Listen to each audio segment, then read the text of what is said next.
Hi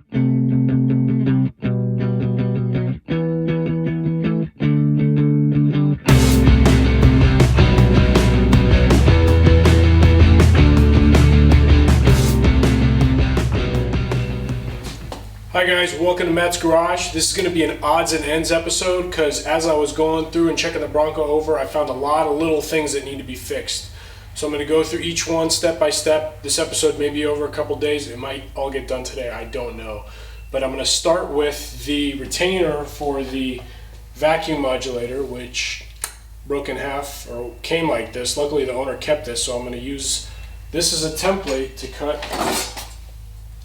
this sheet metal into that shape because they're hard to purchase, and even if they weren't, it hardly seems worth it. So first things first, as you know, safety is important, so I'm going to clean up my workspace. It's become a disaster for me taking things apart, and then we'll get to it.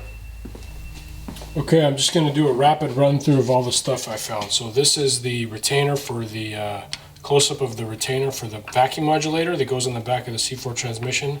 That's shot. This is the vacuum line that was going to the vacuum modulator. You can see the ends are completely split, so that was most certainly a vacuum leak that I was introducing into the system.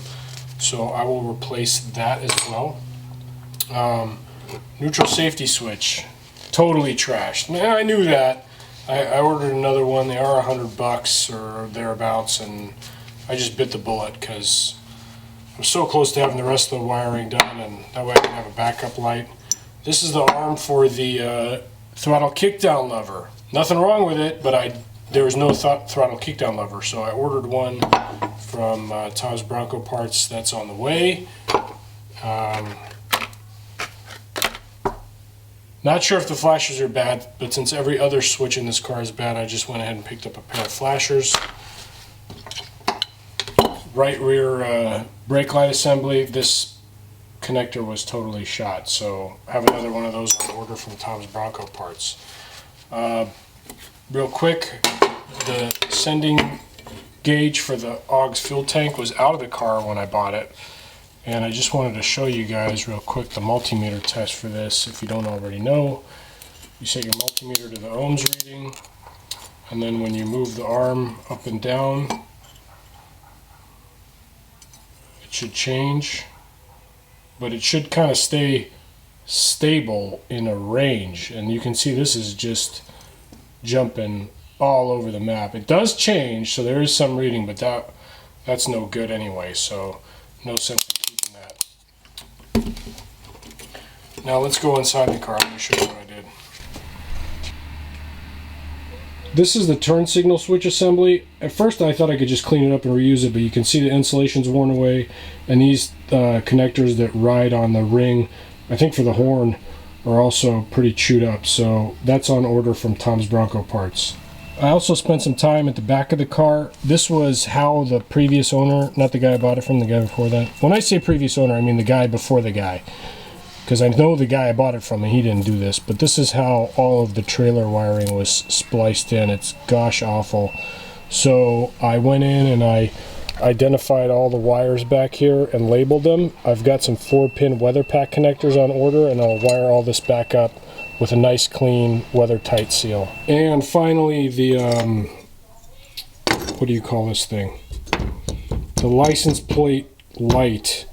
The cover itself isn't so bad, but the socket is all rusted out. I can't even get the base of the bulb out of the socket, so that is not a cheap part, but that's how it goes. That's on order. These are the springs for the inside the steering wheel.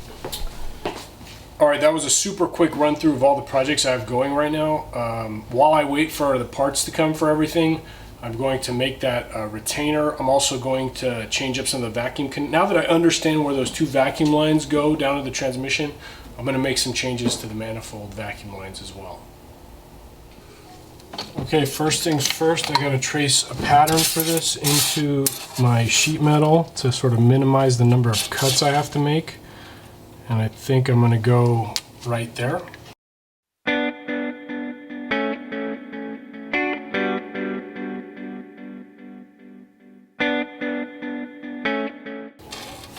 Generally that's about right.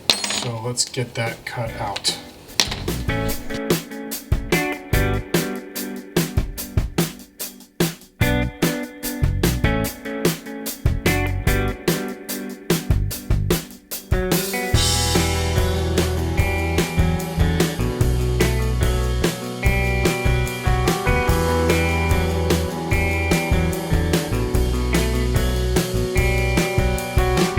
Okay, now that I have it roughed out with the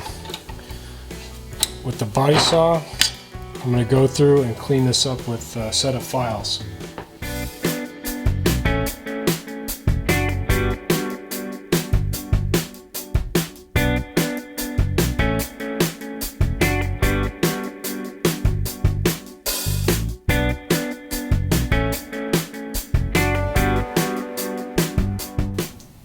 Okay, well, I got this pretty well shaped out to match the old one. I'm just going to do a little more cleanup, and then I have to put this profile into it, which I'll beat it in with the vise.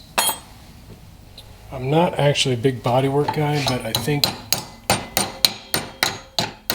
if I beat this down to the same angle,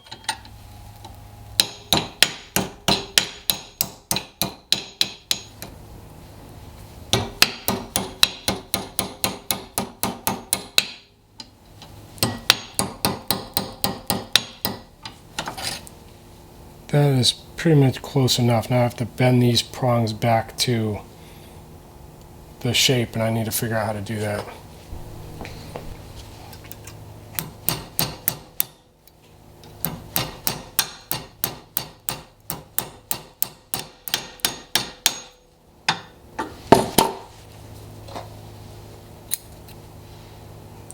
Bang! That looks pretty doggone good. So that's it. I'm going to sand it down and paint it up. While I'm waiting for the paint to dry on the pieces, I pulled the vacuum line that goes down to the C4 modulator, and now I'm going to pull out that horrible connection that used to run a lot of emission stuff and replace it with a very simple nipple. Since I pulled the that line that goes down on the transmission out, I sanded it and just painted a gloss black just to clean it up. It'll give it many years of service. There you go. Is it the prettiest metalwork ever done in the world? No. It's not the ugliest either, and that's good enough for Matt's garage.